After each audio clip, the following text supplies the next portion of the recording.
विधि पारित किया जाता है जो लोगों के हितों का हनन करता है या उसके अधिकारों का हनन करता है,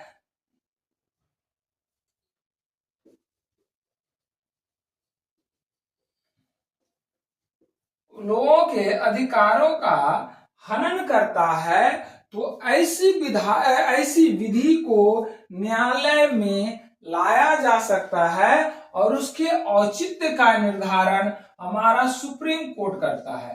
उसके औचित्य का निर्धारण कौन करता है?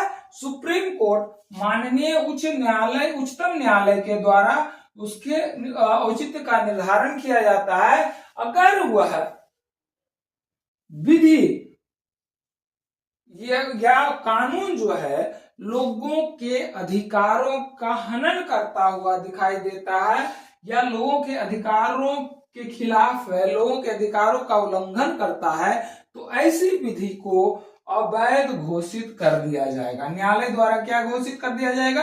अवैध घोषित कर दिया जाएगा। अब देखो क्या है कि विधि द्वारा स्थापित प्रक्रिया और यथोचित विधि प्रक्रिया, उच्चतम न्यायालय द्वारा न्यायिक समीक्षा किया गया या जो है विधि का समीक्षा किया गया और इस विधि का औचित्य का निर्धारण सर्वोच्च न्यायालय के द्वारा किया गया। और उस औचित्य का निर्धारण क्यों किया गया?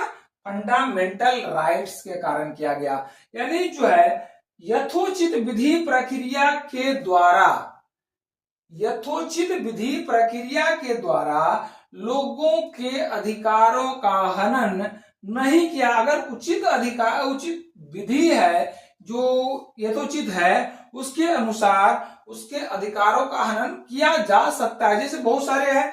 अब यहाँ देखिए कि भारतीय कानून में, जो भारतीय संविधान में है, अभी हम लोग पढ़ चुके हैं आर्टिकल 14 पे ही लेते हैं। आर्टिकल 14 आर्टिकल समानता का अधिकार में है, right to equality, right to equality, right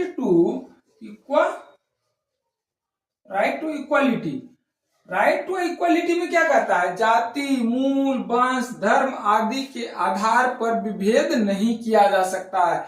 जाति, मूल, वंश, धर्म या जो है क्षेत्र के आधार पर विभेद नहीं किया जा सकता है। लेकिन कुछ मामलों केवल जाति, धर्म, वंश या जो है इस पर जो है विभेद नहीं किया जा सकता है।